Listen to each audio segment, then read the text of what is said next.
Good morning, SunBridge. Today we are going to hear the story called The Berenstine Bears Under the Sea.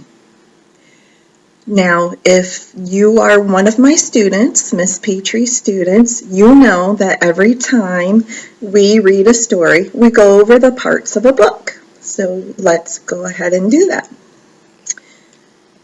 Back cover, front cover, spine of the book. The author writes the words. The illustrator draws or takes the pictures. And this is our title page, The Berenstine Bears Under the Sea.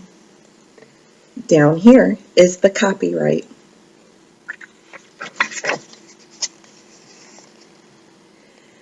The bear family was visiting one of their favorite places, the Bear Country Aquarium. They were having a fine time watching the dolphins leap and the seals catch fish. They saw otters and penguins dive and play. They saw different kinds of colorful fish and other interesting sea creatures like octopus and jellyfish.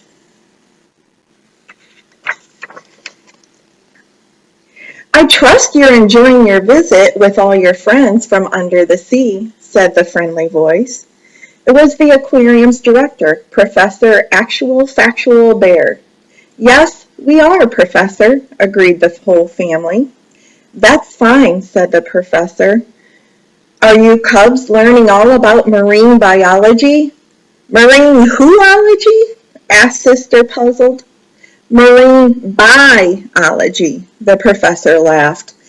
That just means the study of things that live in the sea. Yes, said Sister, but it seems a shame we can only see these creatures in tanks and pools. It would be wonderful to see them where they really live, under the sea. As a matter of fact, the professor said, we can go see them in their natural habitat. Their natural what? Asked Brother. Where they really live, under the sea, said the professor. Just come with me. This is my deep diver submarine, said the professor. Wow, said Brother. Terrific, said Sister. Would you like to come aboard for a little trip down under the sea? Yes, they all said. We would. Then climb aboard, said the professor.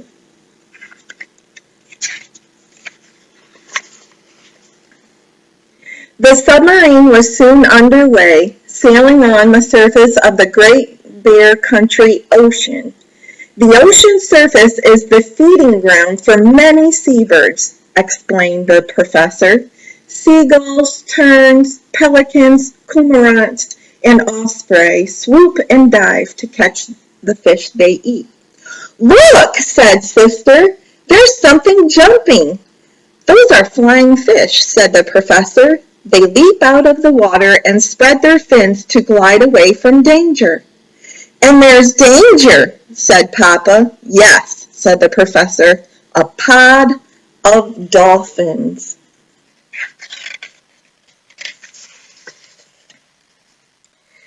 Now let's take a look down below, said the professor. They sank beneath the waves into a blue-lit world. Suddenly, they were surrounded by thousands of fish. These upper waters are rich in life, said the professor. Tiny creatures called plankton are food for great schools of fish and for other creatures like jellyfish. Look, said Brother, sharks! Yes, said the professor. Big fish like sharks feed on little fish that feed on plankton. And here we have sailfish, sardines, plankton, herring, barracuda, hammerhead shark, a jellyfish, marlin, bluefin tuna, and a great white shark. Some of the largest sea creatures feed on tiny plankton too, said the professor. Manta rays, whale sharks, and even the largest creature of them all, the great blue whale. Look, said Sister, that whale has a baby. Oh my, said Mama, what a big baby. Cute though, said Papa. We have a whale shark, a blue whale and her calf, a manta ray.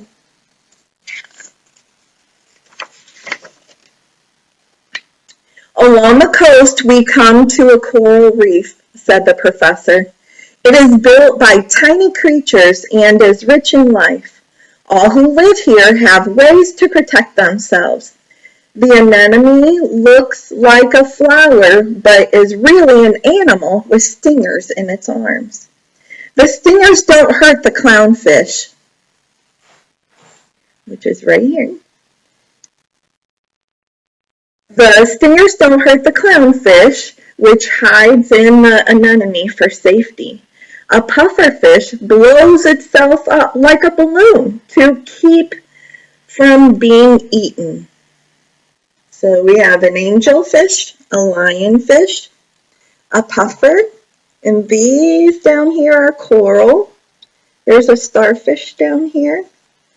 Clownfish, we all know that from Nemo. Grouper, parrotfish, sea turtle, stingray, moral eel, giant clam, octopus, and a sea fan. Stingrays have poisonous stingers in their tails. The octopus squirts a cloud of ink and changes color to confuse its enemies. What a clever critter, said Brother. Now it's time to explore the deeper waters, said the professor. It gets dark down here, so we'll switch on the lights. Not too many creatures live at this depth, but those that do can be very big, such as the giant squid, the favorite food of another giant, the sperm whale, which dives down to battle its prey. Wow, said Sister. They're humongous. So hearing that word humongous, they're humongous, that word means they're really big. As we go even deeper, the sea creatures get stranger and stranger. It's so dark they have to make their own light, like the anglerfish, which waves a light to lure fish into its jaws. Some of the fish here have enormous teeth and can swallow their prey whole. Some just look really weird. I'll say, said Brother, ugh.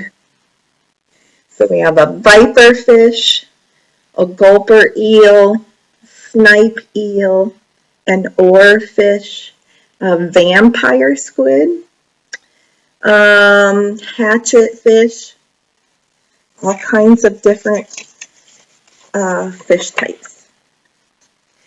Down to the very bottom of the sea we'll go, said the professor, down to the strangest ocean realm of all, the world of the bottom dwellers. Here are found creatures that are like no others on earth, giant tube worms that live on poisonous chemicals, weird worms that swim and wriggle, huge spider crabs that crawl slowly across the ocean floor, and things that look like giant underwater bugs. Whoa, creepy, said the cubs, shivering. So we have a spider crab, a giant isopod, a bristle worm, acorn worm, tube worms, a lot of creatures. But now, said the professor, it's time to return to the surface and say goodbye to all our undersea friends. As he steered the submarine upward, the bear family peered out the submarine's ports and waved goodbye to all the strange, interesting, and beautiful creatures of the deep they had seen. Thank you, Professor, said Papa as they went ashore. That was a wonderful trip. Yes, agreed Mama. We all learned so much. I'll say, said Sister, I think I really do want to be a marine by a thingy. She scratched her head. Well, I want to be just like you, Professor. Thank you, Sister, said the Professor, shaking her hand. That's the best compliment I've ever had. You're welcome, said Sister, and I just can't wait to go back down under the sea. And that is our story called The Berenstine Bears Under the Sea. You know, I always try and incorporate writing into stories and things of that nature just so we can kind of help along. So I need to show you my artwork. I went ahead, and if you are in kindergarten or in my class especially, I always say, draw a detailed picture of what you just heard or any kind of illustration. Make a lot of details in your picture, therefore you can formulate an awesome sentence by looking at your picture. So this is my picture. I have a cormorant, a sun, some other birds off to the distance, and many other sea creatures, along with the anemone down below. And I encourage everybody to use a writing prompt. My writing went like this. Not sure if you can see that. I saw a clownfish in the ocean. And very simple. If you're in kindergarten, you know, you can phonetically spell, sound out the words, write the sentence. Think of your sentence first, and then spell out your words. And don't forget to start your sentence with the first letter of the first word with a capital letter, and spaces between words, and also your end punctuation. I pray that all of you are doing very well, and I hope that this was helpful for you and that you are encouraged to go ahead and listen to the story and kind of write your own story headline and maybe share it with me. I also want to say that I love all of you, and I encourage you to do as much writing as possible, along with 20 minutes of reading a day. My love for you. Love you all. Miss you. Bye-bye.